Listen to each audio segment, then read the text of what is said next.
Hello, everybody. Welcome to this week's episode of the Well Anchored Life podcast, where we share the stories of brave guests who have navigated life's toughest storms and learned how to thrive amidst hardship. I am your host, Belisha Tang. Our guest today is Azra Tucic, a clinician who blends deep empathy with a highly collaborative approach to mental health. Azra works extensively with adolescents and adults facing challenges ranging from mood disorders to medication adherence and chronic illness. Known for a unique ability to connect with students on the autism spectrum, Azra utilizes a mix of DBT, EMDR, and play therapy to tailor care to the individual.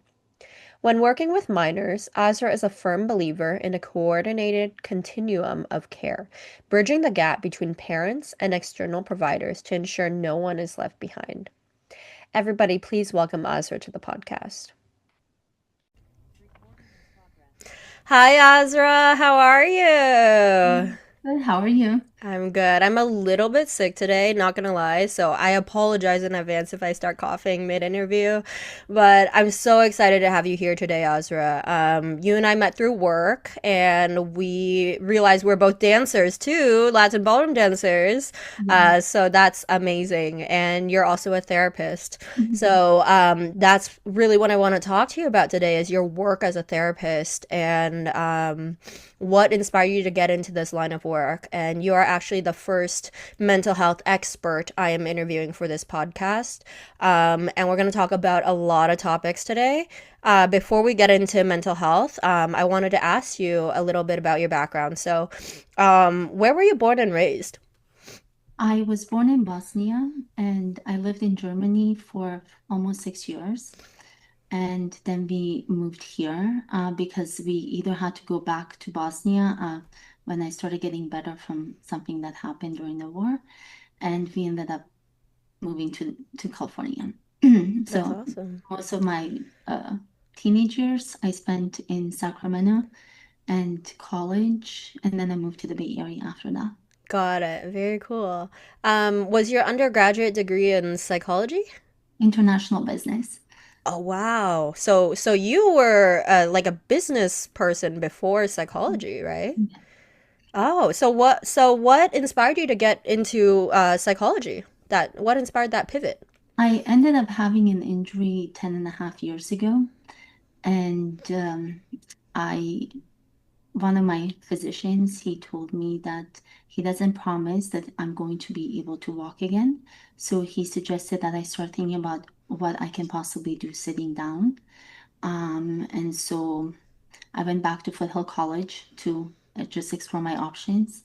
And then I realized I actually really love psychology. And also, I've had therapists throughout my life because of the war. And then during my injury, I had to see a psychologist as well to help with chronic pain management and all of that. So I started pursuing my MFT degree, and I actually love it. So my graduate degree is in counseling, Mhm. but my emphasis is health psychology. So Mm. I really enjoy working with teens and then adults who have trauma and health issues as well. Interesting. Wow, that's amazing. So I'm curious, like, what are the different paths of therapy if someone's like, I want to be a therapist, but there's like MFT, right? Marriage and family therapist. Yeah. There's else LPC, license, yeah, LC. Wait, LPCC, yeah, that one. What professional what is counselor, that? I believe. Licensed professional counselor. Yeah, that one. There's licensed clinical social worker. There's a lot there. You could get a doctorate, you could get a PsyD, a PhD. So if someone's listening to this podcast, they're like, I really want to go into therapy, but I don't know which path to take. Like what's your recommendation? It really depends on what it is that you want to do. Because if you pursue the track where you can be a marriage and family therapist, you're going to learn techniques where you are working with families, couples, and individuals. You also learn a lot of family systems, which is something for you to know how families work because we're all part of a system.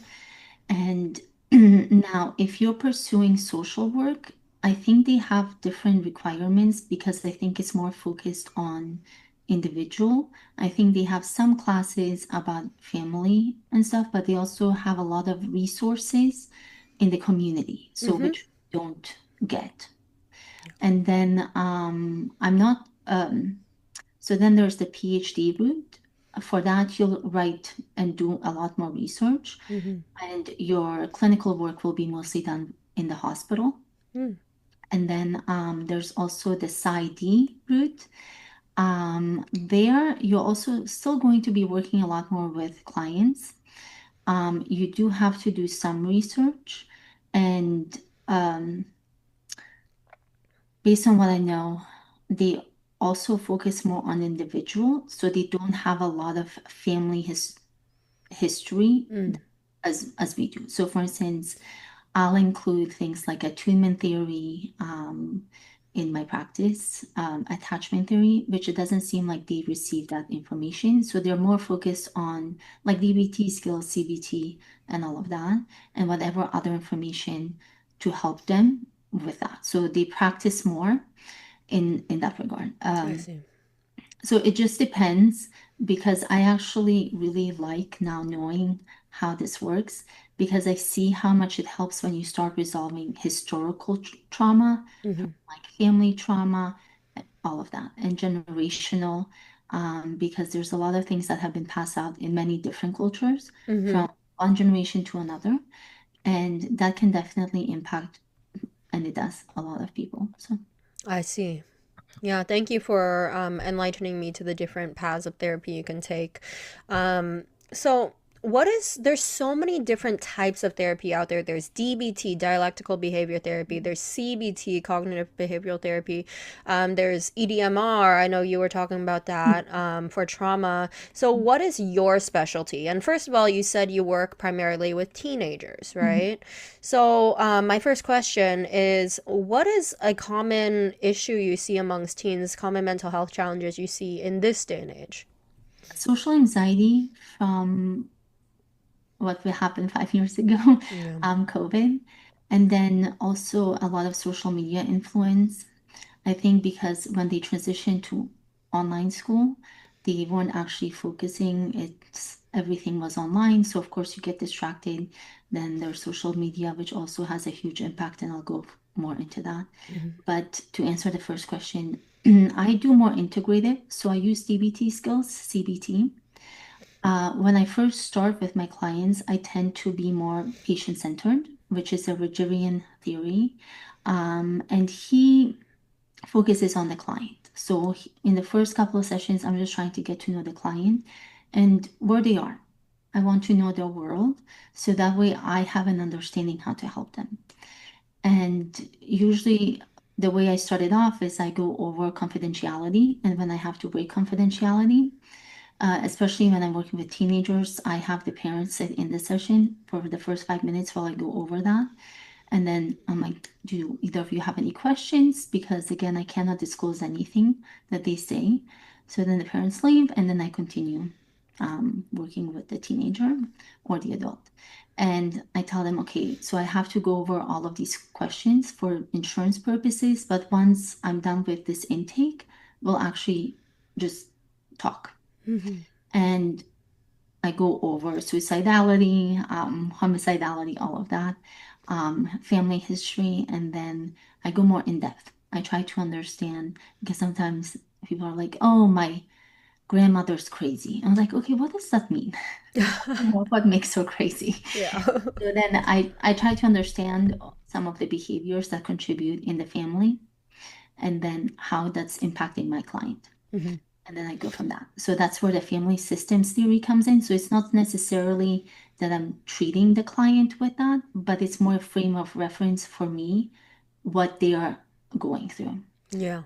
what's impacting them. So that way I know what to use in the session. Do I teach them DBT skills? Do I use some EMDR? Do I teach them mindfulness, cognitive reframing, etc.? Yeah. Absolutely. So really getting to know the full person in Yeah. a very holistic framework. And because when you're a teenager, you're spending all your time with your family and your Mhm. peers, right? They have a Mhm. profound influence on your mental well-being. So it would be kind of short-sighted if you didn't ask those questions about their social their social life, Mhm. and yeah, no, for sure. And just to break down, like, DBT, what is that? And how is it different than CBT? So dialectical behavior therapy uses mindfulness, and it has that aspect. Cognitive behavior therapy is mostly just skills to reframe how you're thinking. Mm. And so if you go into a program, let's say if you have bipolar, if you have borderline cutting, suicidality, and you go into a very intensive program, it's going to be probably 6 months. And then they just drill those skills. So every week you learn a different skill. In my session, when they're speaking and something comes up, I tend to then say, okay, how about we try using this technique for this? Mm-hmm. So I'm not going according to the week by week. It's more according to what they bring in. Versus now, if they do have severe suicidality and end up in the hospital, they're going to get taught this. It's very much very intensive. You're going to be repeating everything that they teach you all the time until you Mm. get it. And then you come see me. And then we just continue to reinforce those different techniques that they taught you. Yeah. So very skills based, like behavioral lifestyle skills you can use to manage whatever condition it is. Mhm. So what's the difference between, because I know different therapists have different approaches. Some therapists do more talk therapy, right? Which is like Mhm. client just vents, about their feelings for the whole session. And then some are like a mixture of like, okay, I'll give you the space to talk, but then now let's also, I'll teach you some skills you can use to actually help you get better, Mhm. because I don't really think it's, for me personally, super helpful if I don't learn skills in therapy, Mhm. and I'm just using it as a vent session, Mhm. because I can vent to my friends, why do I need a therapist? Let me ask you that question. It's like, that's something people skeptical about therapy may be wondering. It's like, well, I'm just talking about my feelings. Like, why do I have to pay someone 250 an hour to do Mhm. that exact same thing? So we obviously can't talk about you. Like we can't go and be like, oh my God, this person said this, right? So that's one benefit. If you want to address certain things that you don't feel you have people in your life that you can trust to that level, you're bound by law. Um, I also don't find it beneficial to just go and vent. There was a point when I was actually the same place that we were working at. I was using my therapist for a portion of the session for that because there were certain things that were frustrating me about the workplace. But then it becomes a two-way street, okay, like sort of back and forth, and just to help bounce some ideas off, right? Because I do have all of the skills down and I do use them. But sometimes you just sort of need a different perspective. Mm-hmm. Um, Now in my sessions, again, I do like to teach clients skills because it's kind of pointless for them to keep coming back if you're not learning anything. And I always emphasize with my teens and adults who are not sleeping enough. Mm. And again, I sometimes make it joking, especially with my teenagers. If I didn't sleep, you would be running out that door because I'm like, I need my sleep in order to Mm-hmm. function. I also need to eat um, before I come to the session because Yeah. you can't regulate your emotions if you're starving. Yeah. And also, your brain uses a lot of energy. So your brain makes up like 2% of your body weight, but it utilizes like I think 20. Yeah.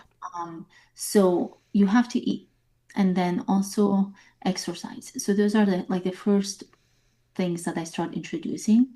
And again, I'm like, this is how I manage my feelings. This is why it's so common here, is because I tend to do the same thing I'm trying to teach you. Mm. Yeah. And then the breathing exercises, I teach them how to do diaphragmatic breathing. Mm-hmm. So, like I have yoga mats in my room, and if if I don't see their stomach moving up and down when they're breathing, then we go down on the floor and I'm like, okay, put your hands on your stomach. Mm-hmm. Really focus on your abdomen going up and down. Yes. Really has to go up and down. So, Yeah. and then that does help. Then it's really about practicing at home.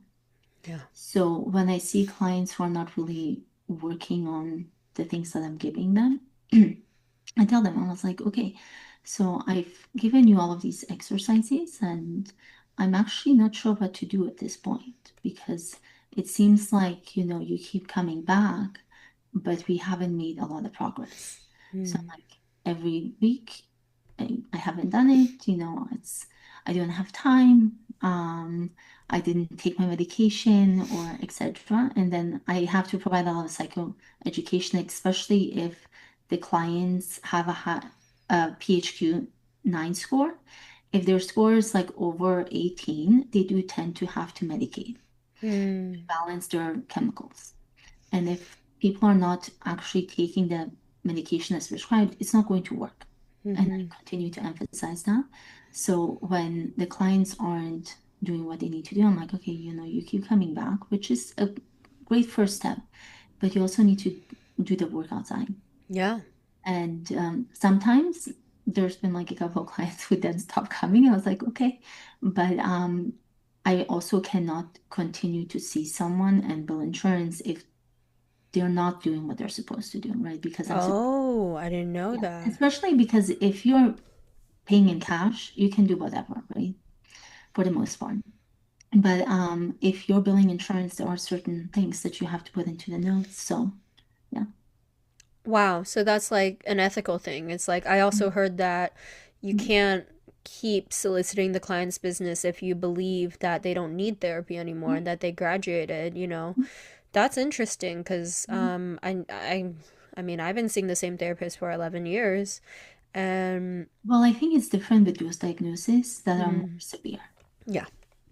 If someone comes in for anxiety, depression, or certain like life events, um, I try to work through them. And then when the client, like recently, doesn't have something to talk about, I say, I'm like, well, it seems like you haven't had much to talk about. Do you want to now take a break? And then if you need to see me again, you have my phone number. So, Oh. and then like, oh yeah. And I was like, okay, great. So now you've graduated. You graduated Yeah. therapy. So I actually really enjoy that. Like I've said, I've had some clients only see me like 10 to 12 sessions, and it's Mhm. great. And that's the other part is that individual was really on top of doing what I was, the homework I was giving them. Yeah, So yes, there is homework in therapy, especially if you're trying to progress. exactly. Yeah. Um, I I just wonder like how do you like keep your cool and keep your patience if you're repeatedly telling someone do this. I suggest this, right? Mhm. But and they don't follow the instructions. Like I personally, knowing myself, I just get frustrated. I just feel like just try this, do it. That's the only way you can improve. Like, but how do you keep your cool? I mean, you told me, right? Kind of like you're honest with them, first of all. Mhm. You're like, listen, I see that you're not doing the homework and I'm not seeing a lot of progress. Like, giving them the feedback, I think is important, right? Mhm. But this goes to the broader theme of like, how do you manage your own emotions in a therapy session? Like, Okay, how do you do that? so I do the meditation every day. So I meditate for 20 minutes per day and I also exercise. So I do know that the way I keep myself composed is through exercising, and that really calms me down and centers me. If when I don't exercise, I do feel myself more on the edge. But again, even through the session, I always breathe into my abdomen, so it keeps me calm. Mm-hmm. That's That's one way. The other thing is I try to meet my clients where they're at. And that's part of the Rogerian theory. You meet your clients where they're at. So I've had some clients come in and they're obviously depressed and they are just starting to medicate. And it takes like 4 to 6 weeks for it to work. and I'm going to be there for them to just talk because at that point there isn't much I can do until they hit a certain level that I can notice visibly that they're starting to do better. Yeah. And then I can start teaching them skills. Now, some individuals are still not going to do it. And then again, it depends on the age. So if let's say I'm seeing teenagers and the parents are like, well, they're not doing XYZ, then I say, okay, so then I tell the parents, then you need to do this and this and this at home. Now it also requires the parents to do that part. Yeah. So it can vary. Sometimes it's shutting off the internet. Sometimes it's removing all of the devices. So it's really about teaching kids. And again, this is where it comes into social media, electronics, all of that into our lives, and especially theirs. We are asking teenagers not to use devices, or they give them devices at school, and then, like, no, you need to focus on what we're doing. They're teenagers. You have given them a device that gives them access to the whole world. Why in the world would they pay attention to you? That Yeah. doesn't make any sense. And right now in the Nordic countries, they actually took away all of the tablets and computers again because they noticed that it wasn't beneficial for their. Here, we still keep it at the school, Mm. so that doesn't make a lot of sense to me. But also the Anxious Generation, a Mm. really good book. And I really like how he explains. It's like we took a whole bunch of kids and sent them to Mars without ever actually testing the atmosphere and seeing how survivable it is. Yeah. And that's what we've done to these kids. And I think everyone pretty much by now should know that Steve Jobs would not let his kids use tablets. Right. His own devices, he would not let them use it until a certain age. So we know that it's bad. We know it's addictive. I'm sure even adults can recognize how much time we spend on social media. And then you're asking children whose brains are still getting developed to just stop using it. That's unrealistic. And this is where the parents have to come in. And yes, there's a fine balance. So should they have social media because their peers have it and they can be seen as an outcast? Yes. But then you limit the times. And then again, seeing, okay, what is a reasonable time for them to be on the phone? Can they do other sports? Can they engage with their peers in a different way compared to just being online? So there's a lot that goes into mental health. But Yeah. No, I feel for the kids of this generation. I know adults who have social media addictions. Full mm, grown adults, their brains are fully developed, and even they have like YouTube addictions and stay up till like 3 a.m. doom scrolling. And if the adult can't even handle it, how can we expect a teenager to have that self control and discipline unless it's externally imposed and strictly enforced?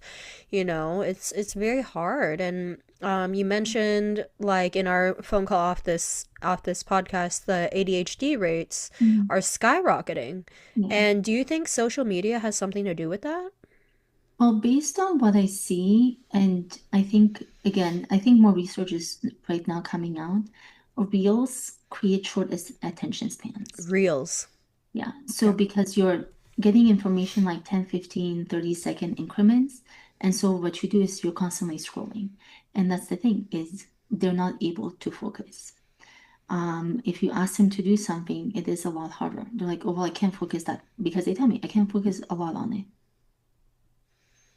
Yeah. And before that wasn't the case. And then if I look at my clients who do more activities, they do have a longer attention span because they're not constantly on their phones.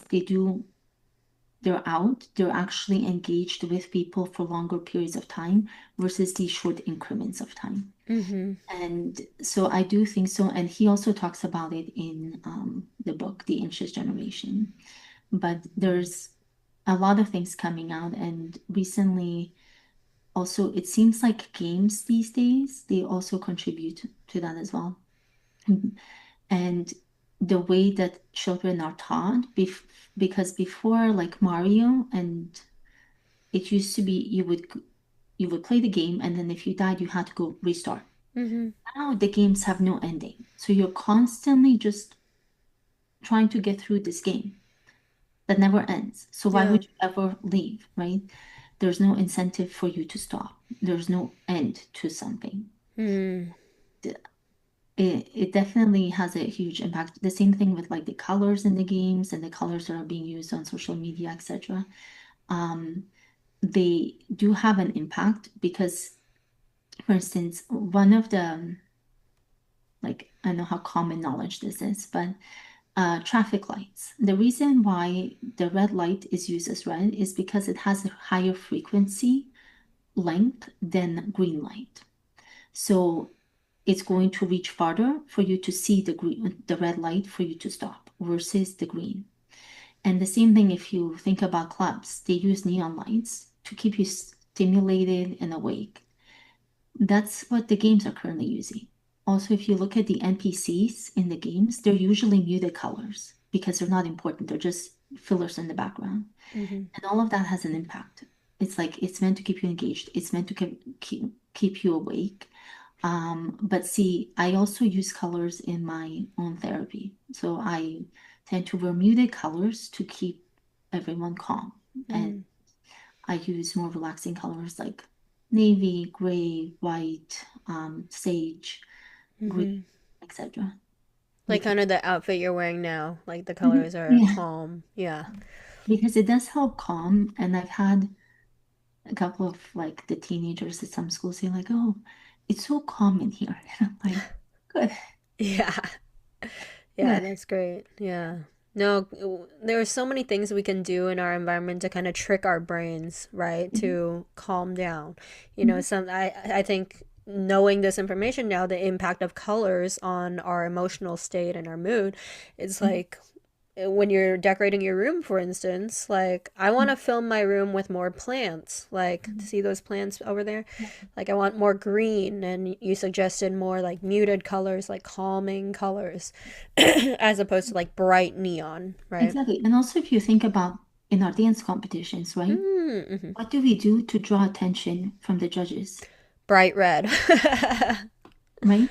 or just a bright, Then neon sparkly. colors, right? Yeah, You don't for muted colors. In standard, which are more calm music and calmer dances, you do tend to wear more muted colors. They're like right. sometimes usually white and gray and blue, right? Yeah. Some people wear green, but those are considered daring colors, right? And it is because it's meant to attract. Mm. It keeps Yeah, that's it keeps interesting. your eyes focused on that versus if you use muted colors. Right. That's when the dancing has to stand out, right? Exactly. So, Yeah. I heard about that too. It's like you could come into a competition if you're really, really good. You could wear a very muted color in Latin, mhm, but for that to work, you need to have good dancing to back it up. mhm, You know, your dancing kind of has to speak to itself, as opposed if you aren't wearing like flashy colors. mhm, So yeah, I heard that too. Yeah. So now, if you had to give a piece of advice to a kid who's like in high school right now, navigating these challenges, like you mentioned, social anxiety, ADHD, inability to focus, and other challenges, like there's so much pressure these days, I feel like, for young, teenagers, especially in high school, trying to get into college. You know, it's so freaking competitive, especially in the Bay Area, mhm. California. Like even when I was in high school, the pressure was on. But Yeah. I can only imagine as each generation goes further and further, the pressure mounts, because it's just so competitive. So there's probably high rates of anxiety as Mhm. well, which is related to depression. So, Absolutely. what advice would you give to a kid who's struggling in this way? That's a very broad question. I know. I think, again, it's focusing on what you want to do, what you're going to be passionate about, because that's what's going to give you the drive to actually pursue those things. And yes, it is very competitive. So I know there's quite a few individuals that I see that have like college counselors, which I know is not feasible for everyone, but having some guidance from where to apply, what sounds good and appealing to these colleges that you really want to go to. And again, it's you should focus on what's right for you because you'll actually want to learn it and become really good at that specific thing versus just using ChatGPT or something to help you get through. Yeah. What I convey to some of like the teens, uh, they're like, oh, well, I'm just using ChatGPT. I was like, okay. I'm like, but would you want me to use ChatGPT and be on the computer right now, typing everything that you're saying, trying to get in like what you're talking about? What Mm-hmm. do you think I should apply? What's happening internally for you, right? You're coming to me because I know my thing, like I know my stuff. The same thing, I'm like, would you trust a doctor who graduated with a ChatGPT? Would you trust a surgeon to come cut you open and then he has to go and check everything? Yeah. They're like, no. I was like, and this is why learning what you love and are passionate about is going to help you get through, not just sort of like cheat your way through. Also, really pacing. I think there's quite a few children who are enrolled in a lot of things, so they don't have enough time to sleep. Yeah. Sleep is extremely important, especially if you have family history of any mental health. And so this is another reason why I also went into this work is because my dad had bipolar and then it turned into schizophrenia. So I know that mental health works. I also know that things that can push you over the edge. And then, yes, there's professionals like myself and others to help you get through certain things. But again, it takes you sleeping, eating right, taking care of you and the stress around you so that way you don't break. Yeah. And it really, again, requires you to have a really good support system, which I'm very lucky to have. Um, but so those are some things like make friends who are there for you because that's a key element in having a strong support system. Mm-hmm. Yeah. Absolutely. You named a lot of protective factors against Mhm. mental illness, right? The Mhm. social support, the taking care of your physical needs. I hear that a lot from the people I interview on the podcast is getting sleep, staying Mhm. hydrated, working out, eating well, get the physical needs met first. And you can absolutely control those things, you Mhm. know? Sometimes when I'm in a really dysregulated mood state, what I tell myself is like, okay, what can you control in this Mhm. moment? I can always control, um, my behaviors, my habits. I always have to remind myself, like, I am in control. I'm in the driver's seat. It's hard when I'm in the age of dating, for instance, and it's hard. You can't change another person. You can't force them to change for you, but you can control your own emotional regulation skills, like things Mhm. you do in your own life to, if you're feeling anxiously attached, right? Mhm. Just calm down. Focus on the facts, focus on yourself. So I heard in my mental health training that a protective factor for mental illness in kids is having at least one supportive adult figure in their lives, right? And it doesn't have to be their parent, right? It could be Mhm. like a school teacher, for Sure. instance. Yeah. That's why I really enjoyed working at the school is because I was able to be that person. Yeah. But schools I think have lost some funding. So Mm-hmm. Yeah, that's challenging. Yeah. So right now you're in your private practice, right? That's what you do? so right now I'm in a group practice, Mm-hmm. and so it's yeah, there's a lot of other individuals. If you need Cool. anyone else to interview, there's a couples therapist that I think would love to be on. That's awesome. Mm. So you also work with adults specializing in Um, trauma, right? So you use EDMR? EMDR. So Oh, EMDR. Okay, what does that stand for? I've movement desensitization and reprocessing. Okay, tell me about that. So I decided to get the training for that because something happened in my life 2 years ago, and my clinical director used it on me, and it helped like this. Wow. And so I decided to pursue that. And the way it works is you focus on like a certain specific trauma, negative cognition. meaning like I'm not good enough, I'm not safe, I'm not worthy, I don't deserve love. So there's a huge list of negative cognitions associated with that specific memory. And then the feeling. And so what it does, it's similar to REM sleep. It actually mimics REM sleep, but we focus on a specific memory because we have the control to do that. In REM sleep, your brain reprocesses things in the middle of the night. Um, there's the rapid eye movement that happens during REM sleep, Mm-hmm. and it tends to like clear things out from like the day before, Mm. whatever happened. This is what we initiate in that process is we pick a specific memory that's still triggering you, and then we focus on these three different things. And normally there's like a device that I would use, and I would have you move your eyes and follow. Mm. But I do a lot of all of my therapy is in person. So I use this device because I work with a lot of people who overthink, or they're Mm-hmm. like, oh, that the picture is not leveled, etc. Wow. Okay. Yeah. So they can focus on what I'm doing instead Mm-hmm. they start focusing on other things. So it's like like these two little things that go vibrating back and Mm. forth. And then it triggers the same eye movement. And there are certain protocols that we follow. So I have to count how many times it's gone back and forth to initiate the reprocessing. And then after it starts initiating, I either stop and then like at 24 or I keep going. So what I've noticed like with some of my adults, um, I need to go longer sets versus the prescribed set of 24. And then I watch for their external like what's the nervous system doing.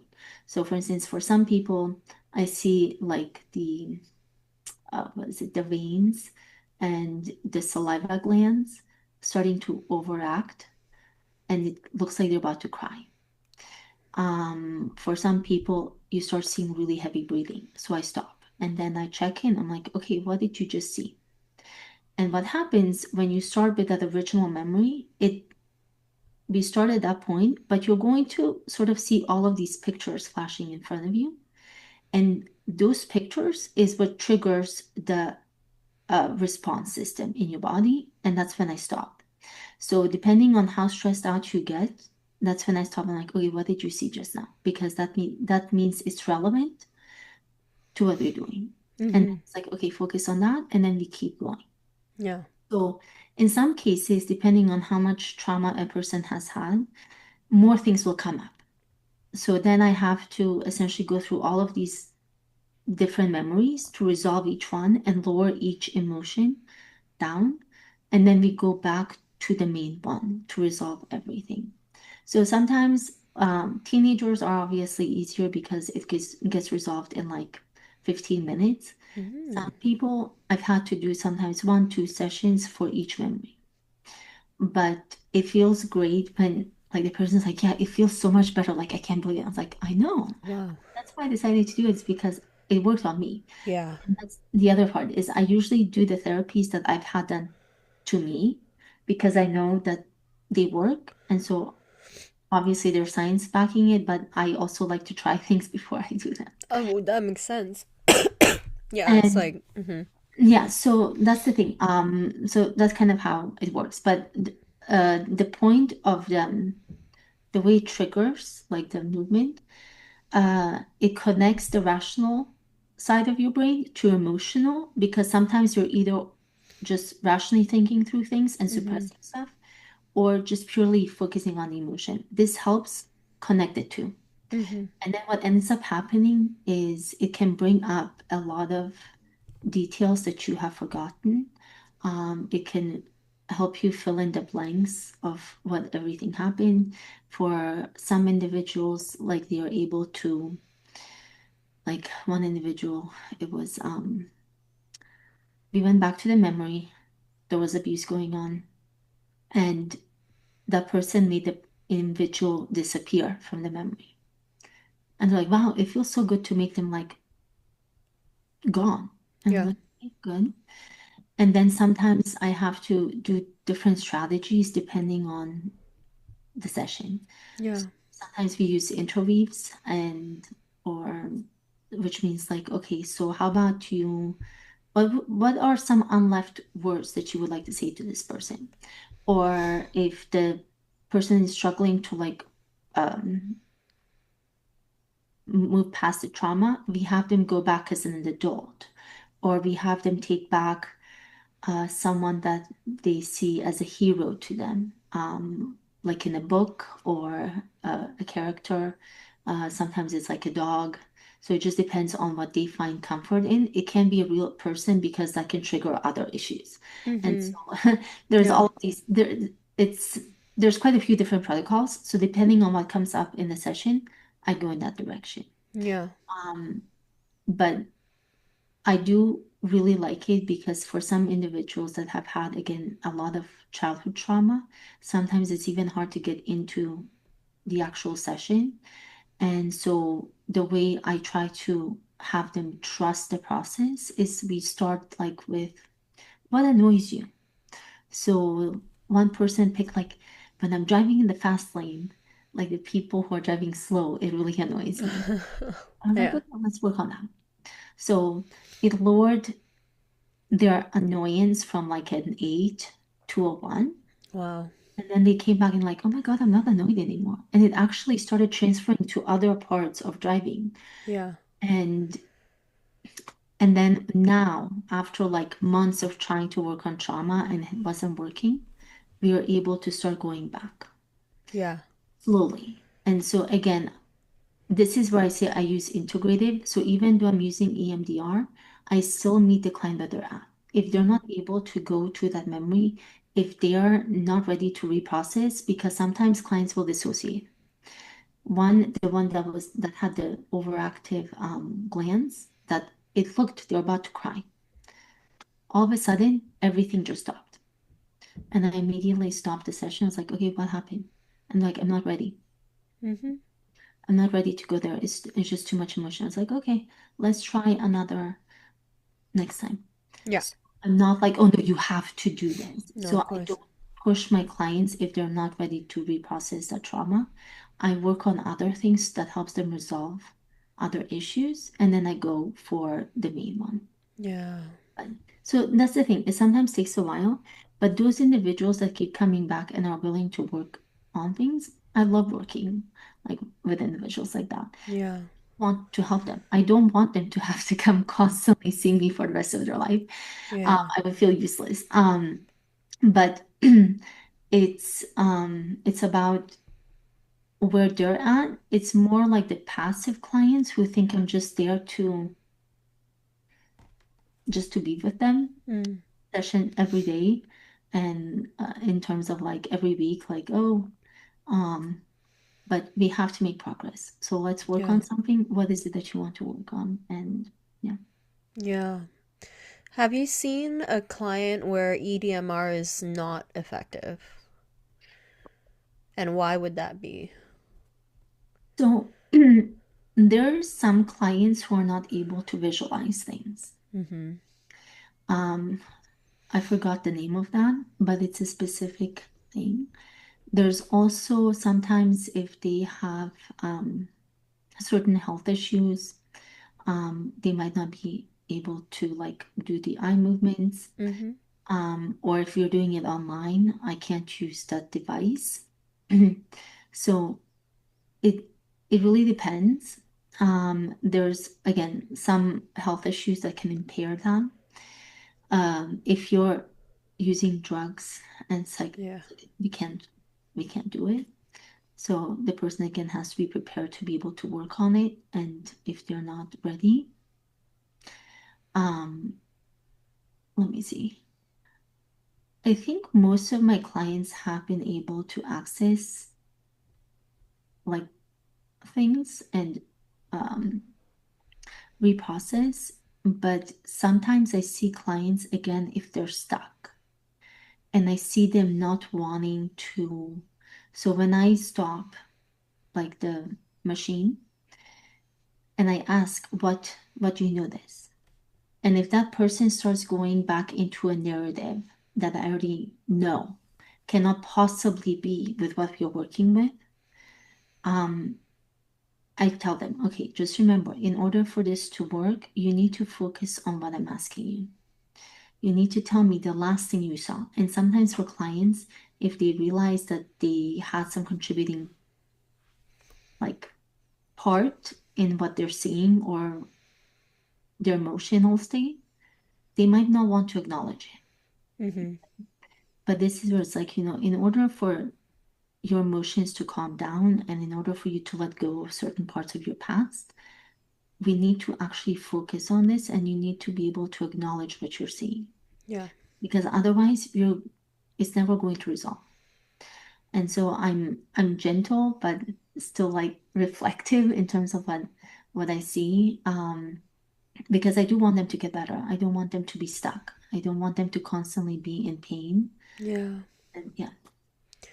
For sure. You seem like a very knowledgeable therapist. I've had therapists who were really good and some who were really bad. Um, some of the bad ones, like, for example, they would make it about themselves. They would spend the whole session talking about themselves, which is like the opposite of what therapy should be. Um, some of them, one person told me to just do stuff to get over depression. She's like, just do stuff. And I'm just like, bruh, if I could, I wouldn't be here, right? It was so insensitive. Yeah. And Yeah. so what do you think makes a therapist good and what makes them not so effective? So I'm honestly not. n- So here's what I can speak about myself. When I went to school, I am one of those people that actually has to read everything in order to feel confident in what I'm doing. So there were some individuals in my program, I remember complaining, like having to read certain attachment theory books because of how they were written. And for me, it doesn't matter how they were written, what pronouns were used, or right, because some books are written like 30, 40, 50 years ago. I'm Mm-hmm. not going to be expecting the same kind of wording as for now. Yeah. But it's how you, whatever you're reading, that knowledge, how you can apply it to your current sessions. So while I don't agree with everything, there's certain aspects of all theories that I do see in my clients. Mm-hmm. And so that's how, at least how I operate. I also take feedback. So from my supervisors, especially from my first supervisor, she was really good in instructing us how to do things, how to help the clients, how to get them to calm down, and it's really about managing you. And then also from my own history in therapy, I know the clients, I know the therapists I've liked. So, for instance, my psychologist at Stanford, I really loved her because she was direct but kind. Direct but kind. Yeah, and she helped me get through things.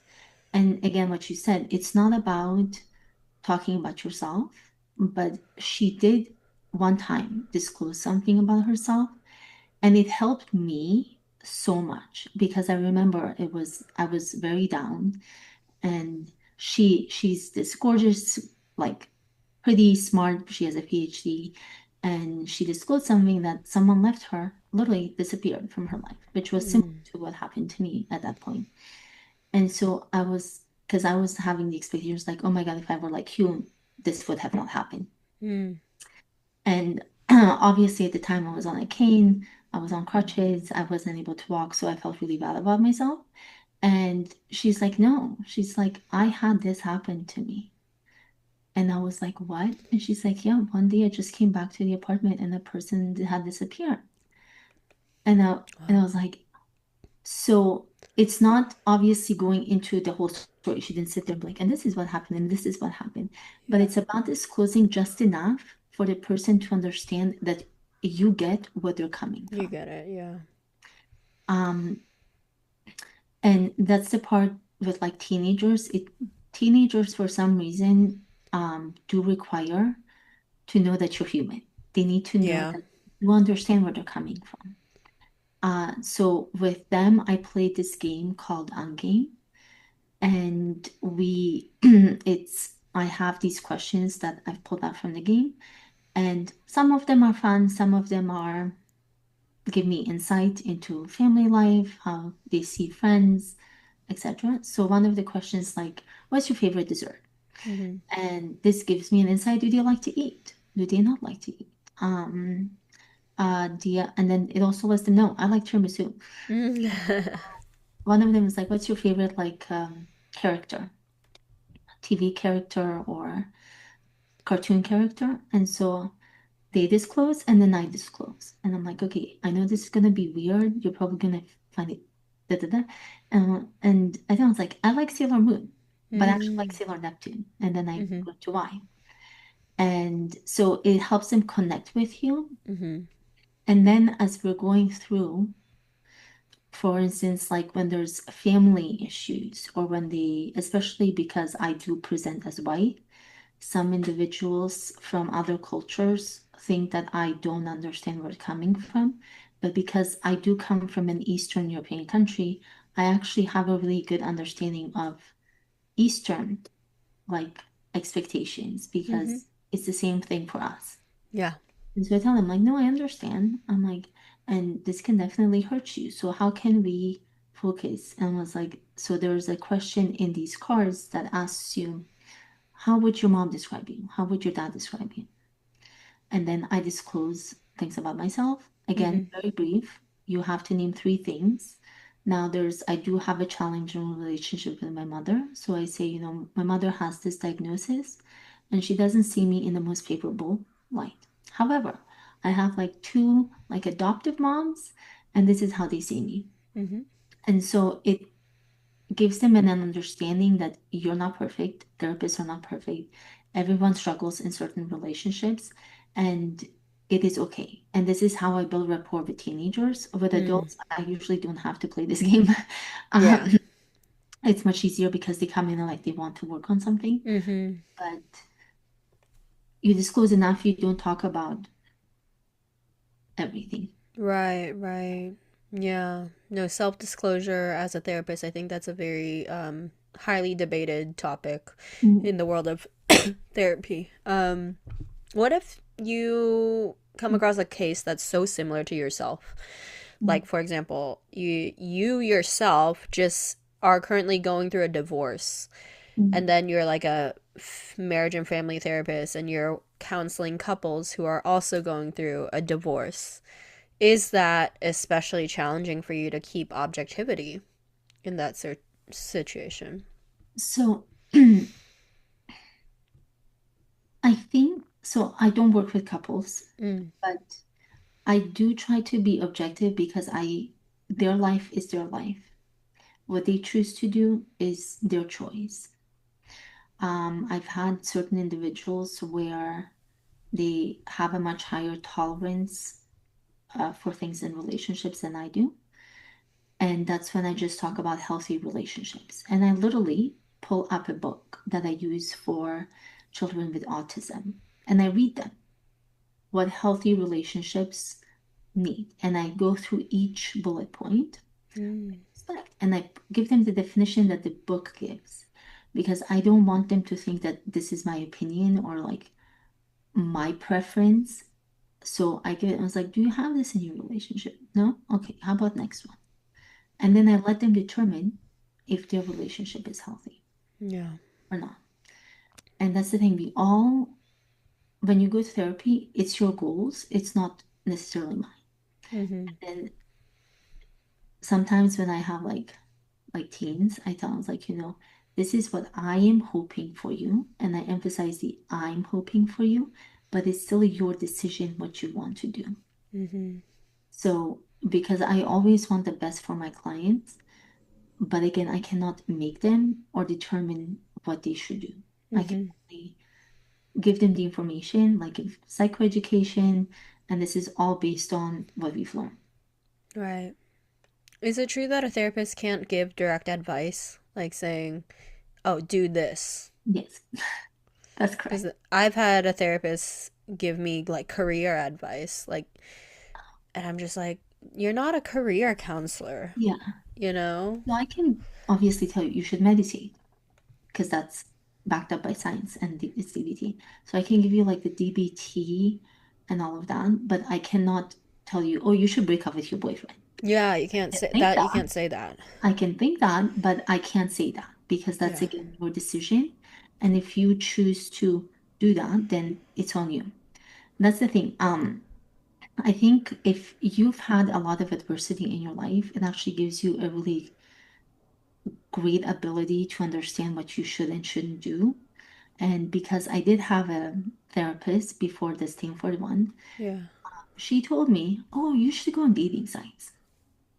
When I wasn't at all, now looking back, I was not in a place to ever do that at the time. Mm-hmm. And something really bad happened. And so that's why when, especially relationships, financial, I tell them I'm not a financial advisor. So I can tell you you should speak to a financial advisor, but I cannot give you any financial direction. Yeah. So if we can work on saving, but you decide how much you want to save. You decide. I'm just there to help guide you versus tell you what to do. Right. Yeah. So So so if a client comes to you and is like, "Should I break up with my boyfriend?" Like, what would you say to that? I would say it sounds like this is what's happening. I think you should do what you need to do. And then like I don't know if you know who Liz Wizard Liz. I don't What's know. her name? Some social media person. Mm-hmm. A lot of teenagers know her.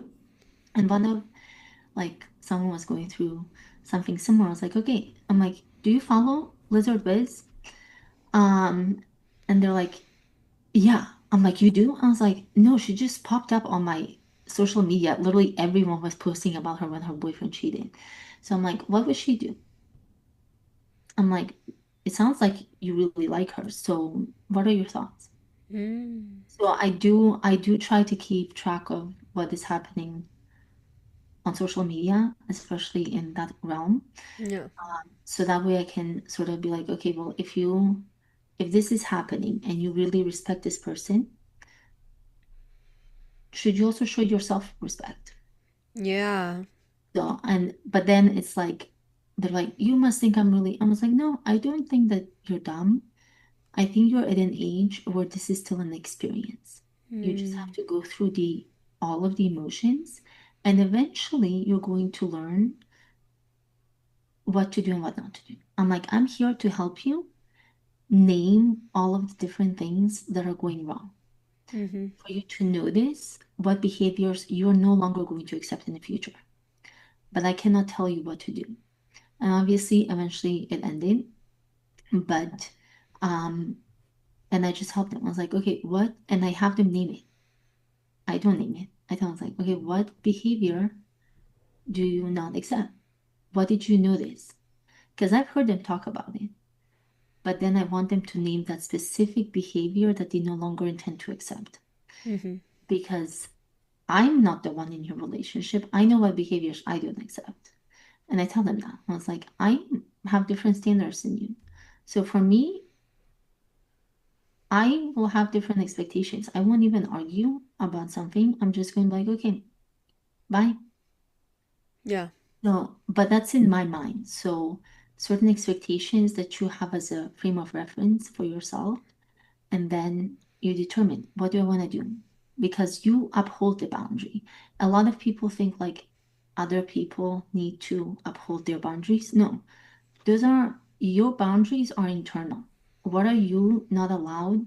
Like, what are you not allowing people to cross? And then what do you intend to do once they cross it? Right. So same thing, like if you imagine a little boundary, let's say on a farm, and there's a fence, right? And it just shocks you if you cross that boundary. It's gonna shock you if you decide to cross the boundary. Obviously, you're going to choose different things. You're not going to physically harm the person, but will you remove yourself from the situation? What do you intend to do? And I always emphasize, I cannot tell you what you should do. Right. I'm like, well, what would you do? I was like, well, I have done this, but this is again me. This is where Yeah. at this point in my stage of life. Right. Right.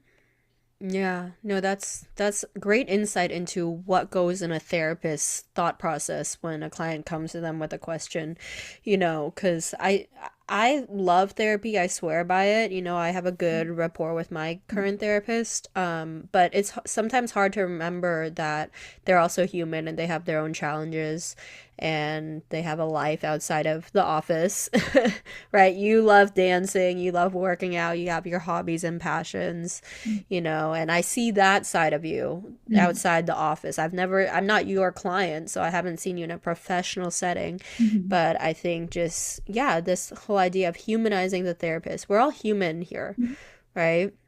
Therapists just got the training to, like, if you had to encapsulate in, a few bullet points, like, what is it exactly that therapists learn in their training? Like, what what is it?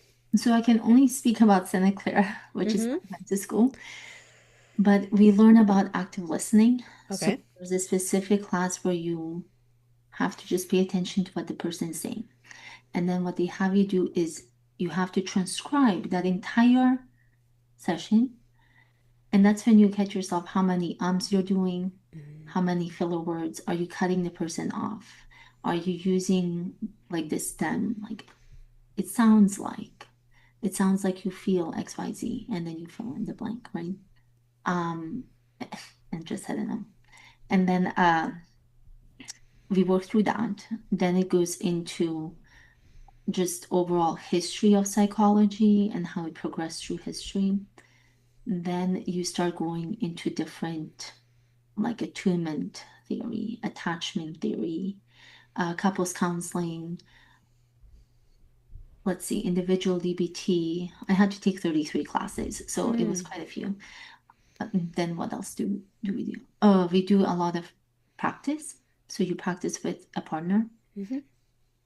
But I do like the historical piece. I like the family systems because that gives you insight. Then you also learn how to perform assessments and how to read the assessments. Um, One thing I really enjoyed about Santa Clara is after you do the assessments, the second portion of that class, which is the second quarter, you have to write and examine yourself based on all of the Mm. assessments you took. And you have to write how all of your past history contributed to these answers. And that helped me realize the things that did contribute. And that helps you understand the other person when you're helping them. Mm-hmm. This person might be coming up with these results, but all of these things contribute to it. Mm-hmm. Whereas if when I'm explaining depression to my clients and they're worried about medication or XYZ, I tell them, I was like, based on what you've told me, is it sounds like you have a genetic component, which is one part of depression. There's also environmental.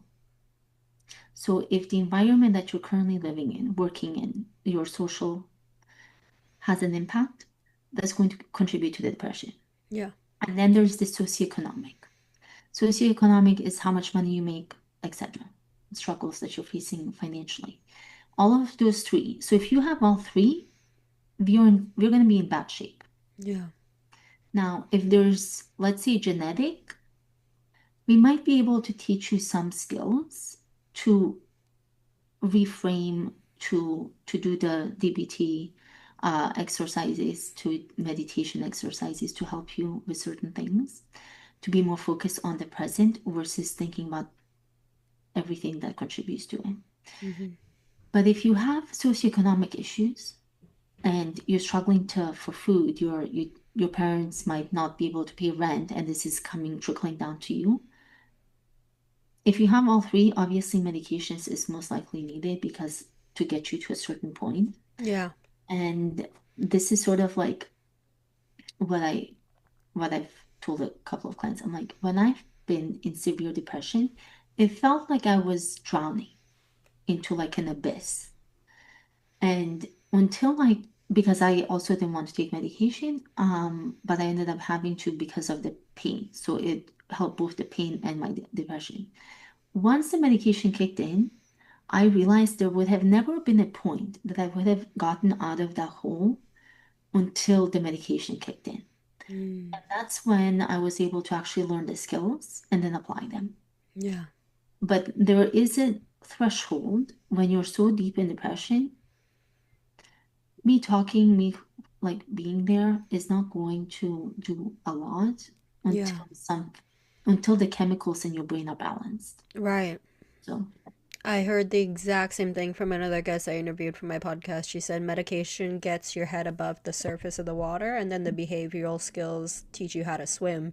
But how can you learn how can you swim when you're drowning? You know, when mhm, you're actively in crisis, suffering, I think mhm, that's a really great metaphor for why when medication is necessary. mhm.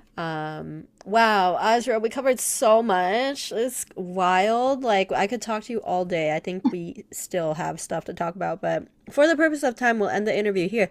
Is there anything else you'd like to add before we conclude? Uh, I think social stigma, Mm, when coming from other cultures, and if you're struggling, like you should definitely see somebody because that has a huge impact on you and on your family. yeah. Again, I can speak for myself. Um, I saw a therapist from like the age of 6.5. My parents did not. They had severe mental health issues as they started aging because of everything that they went through, the trauma, etc. And I know that the reason why they didn't go is because in our culture, again, it's frowned upon. It's like you're seen as crazy. But therapy can help you get a lot of things off your chest, express your emotions, and just help you regulate and realize what is healthy and isn't and how to manage that. So that's Oh, all. yeah. Thank you for bringing that topic up, stigma. I can't believe I didn't cover that in the interview because that's huge, right? Because of stigma, a lot of people don't want to seek help or they're ashamed of, Mhm. seeking help or being on medication or going to therapy. And culture, generational factors have a lot to do with it as well.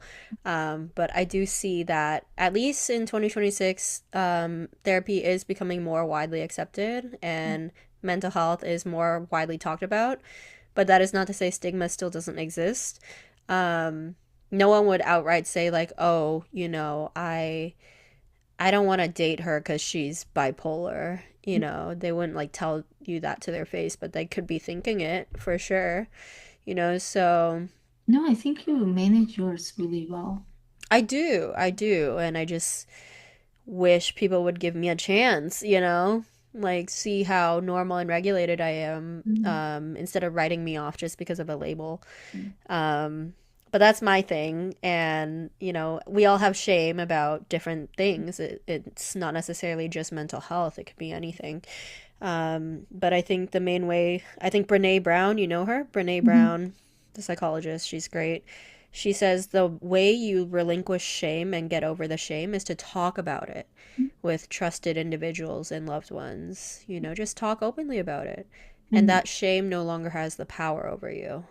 and that's how I also build confidence. It's recognizing the things in yourself that you value versus depending on other people to tell you what they value in you. Yeah. Because you need to recognize what you're good at and what you appreciate about yourself. And if there are things that you want to work on, we can work on building certain skills. Yeah.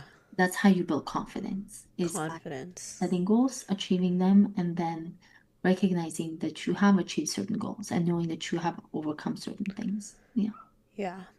Amazing. Well, I would love to have you on again. We could talk about more topics. Yeah, building confidence is a huge one as well. Self-esteem, confidence, attachment theory. Yeah. I'm getting into that, reading books about attachment styles, anxious, avoidant, or a disorganized attachment style, which I have, which is both anxious avoidant, which is like really annoying. And Um, I think you were also going to talk about how to sit with somebody for, yes. Oh my God, there's so much more. Yeah, like how do you stay patient as a therapist? oh, you already asked me that. So Oh I yeah. actually, like, again, I exercise, but Hmm. in terms of focusing on my clients, Yeah. I pretty much think of it as, okay, I want to know everything about this person, and so how I can help them. And then I tend to bucket things into the theories. Mm-hmm. That way, when they come back, and so, actually, quite a few of my friends have said, "I know how you remember that." Yeah. Yeah. I don't write everything down. You're I not like really writing wrote notes. notes for insurance, Yeah. but they're like, "How do you remember that?" One of my team clients, she's like, "I've never seen you write anything down, but you always remember." And I'm like, Wow. um, I just care about what you're saying Yeah. because I don't want to put it into like paperwork because it can be then summoned if Yeah. keys or something. So I just keep everything in my brain. But yeah, Wow, you have great memory then, because you told me your caseload's pretty big too, right? Like 8 clients a day. yeah. Do you 17, work 7 days a week? no, 5. 5, okay, good. Therapists, I feel like, have a very demanding job. I think they need to be more respected, and they are very necessary, especially in this day and age. And yeah, we'll talk more. I want to have you on another time. We can Okay, talk sounds more good. if you're open to it. Yeah, Oh, of course. you're so knowledgeable, Azra. Well, thank you, and I hope we both get better because I'm a little sick. You're a little sick. Oh my God. But this was a pleasure, and have a good rest of your day. I'll talk to you soon. Thank you. All right, bye. As we wrap up today's journey, a massive thank you for spending this time with us on the Well Anchored Life. If you enjoyed this episode, please take a moment to rate, comment, and subscribe wherever you get your podcasts. It really helps other people find the show. We have new episodes dropping every Tuesday, so follow us on Instagram to stay up to date with new episodes and behind the scenes content. We appreciate you being here. Talk to you guys next week.